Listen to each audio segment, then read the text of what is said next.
വിശ്വസിക്കാൻ ഞങ്ങൾക്ക് കഴിയുന്നില്ല.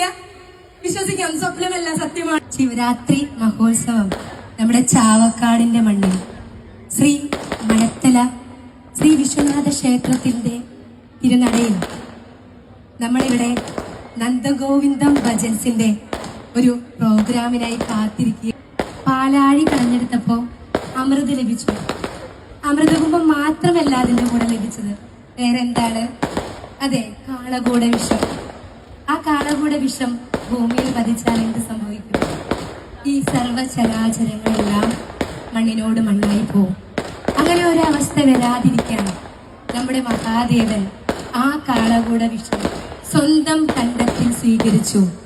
അതേവേണ്ടി പാർവതി ദേവിയും സർവചരാചരങ്ങളും ഉറക്കമൊഴിച്ച് കാത്തിരുന്ന ഈ ദിനം നമ്മുടെ കൂടെ ഉറക്കമൊഴിച്ച് പാട്ടുപാടാൻ വന്നിരിക്കുന്നത് നന്ദഗോവിന്ദം ഭജൻസ്. കാര്യത്തിൽ നമ്മൾ ഉറച്ചു വിശ്വസിച്ചു കഴിഞ്ഞാൽ അത് ഒരിക്കൽ എന്തായാലും സക്സസ് ആവും എന്നതിന് ഇതിനും വലിയൊരു തെളിവ് ഈ ലോകത്തില്ല. ലോകത്തുള്ള സർവചരാചരങ്ങൾ പാട്ട് കേൾക്കാൻ ആഗ്രഹിക്കുന്ന എല്ലാവരും ഈ പാട്ടൊന്ന് നേരിട്ട് കാണാൻ, ഇവരെ ഒന്ന് നേരിട്ട് കാണാൻ ആഗ്രഹിക്കാത്ത ആരെങ്കിലും ഉണ്ടോ? ഇല്ല.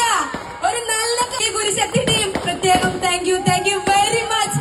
അത് പറയാതിരിക്കാൻ വയ്യ. 8 മാസത്തെ അവരുടെ പ്രവർത്തനത്തിന്റെ ഒരു റിസൾട്ടാണ് ഞങ്ങൾ ഈ മണ്ണിൽ ഇപ്പൊ കാണുന്നത്. ഇത് വിശ്വസിക്കാൻ ഞങ്ങൾക്ക് കഴിയുന്നില്ല. വിശ്വസിക്കാം, സ്വപ്നമല്ല, സത്യമാണ്.